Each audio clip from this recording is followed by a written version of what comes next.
एक बार की बात है। किसी जंगल में एक कौवा रहता था। वो बहुत ही खुश था क्योंकि उसकी ज्यादा इच्छाएं नहीं थीं। वह अपनी जिंदगी से संतुष्ट था। लेकिन एक बार उसने जंगल में किसी हंस को देख लिया और उसे देखते ही सोचने लगा। प्राणी कितना सुंदर है। ऐसा प्राणी तो मैंने पहले कभी नहीं देखा। इतना साफ और सफेद। यह तो इस जंगल में औरों से बहुत सफेद और सुंदर है, इसलिए यह तो बहुत खुश रहता होगा। कौवा हंस के पास गया। भाई, तुम इतने सुंदर हो, इसलिए तुम बहुत खुश होगे। हाँ, मैं पहले बहुत खुश रहता था, जब तक मैंने तोते को नहीं देखा था। उसे देखने के बाद से लगता है कि तोता धरती का सबसे सुंदर प्राणी है। हम दोनों के शरीर का तो एक ही रंग है, लेकिन तोते के शरीर पर दो दो रंग है। उसके गले में लाल रंग का घेरा और वो सूर्ख हरे रंग का था। सच में वो बेहद खूबसूरत था। हंस तो तोते को सबसे सुंदर बता रहा है, तो फिर उसे देखना होगा। कौवा तोते के पास गया और पूछा।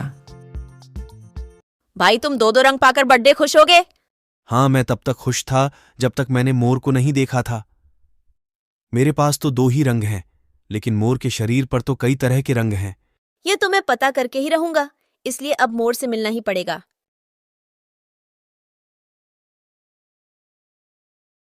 कौवे ने मोर को जंगल में ढूंढा, लेकिन उसे पूरे जंगल में एक भी मोर नहीं मिला।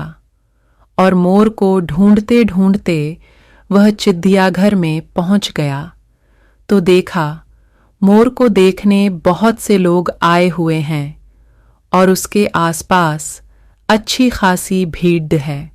सब लोगों के जाने के बाद कौवे ने मोर से पूछा। भाई, तुम दुनिया के सबसे सुंदर जीव हो और रंग बिरंगे हो। तुम्हारे साथ लोग फोटो खिंचवा रहे थे। तुम्हें तो बहुत अच्छा लगता होगा और तुम तो दुनिया के सबसे खुश जीव होगे। भाई, अगर सुंदर हूं तो भी क्या फर्क पड्डा डेचता है।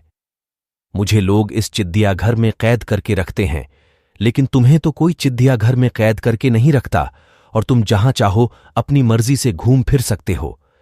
इसलिए दुनिया के सबसे संतुष्ट और खुश जीव तो तुम्हें होना चाहिए, क्योंकि तुम आजाद रहते हो, क्योंकि उसके जीवन की अहमियत कोई दूसरा बता गया। दोस्तों, ऐसा ही हम लोग भी करते हैं। हम अपनी खुशियों और गुणों की तुलना दूसरों से करते हैं, ऐसे लोगों से जिनका रहन सहन का माहौल हमसे बिल्कुल अलग होता है। हमारी जिंदगी में बहुत सारी ऐसी चीजें होती हैं जो केवल हमारे पास हैं, लेकिन हम उसकी अहमियत समझकर खुश नहीं होते। लेकिन दूसरों की छोटी खुशी भी हमें बड़ी लगती है, जबकि हम अपनी बड़ी खुशियों को इग्नोर कर देते हैं।